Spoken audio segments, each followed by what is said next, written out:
My son.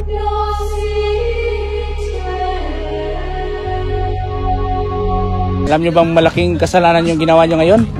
Ha? Kayo lang ba dito? Kayo lang dito? Ha? Ano pangalan mo, anak? Boss B. Boss B. Okay, ako nga pala si...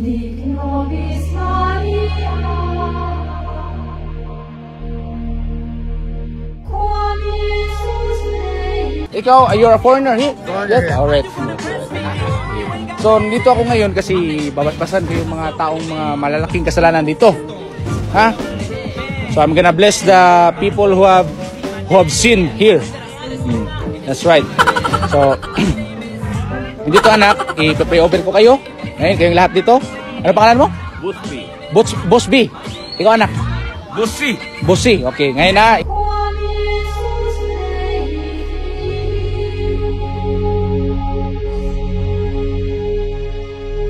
Okay?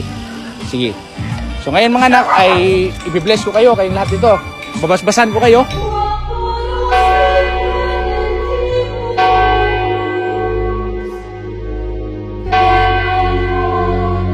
Sige, maraming salamat at alis na ako. Okay mga anak? Sige, thank you. Salamat. Thank you.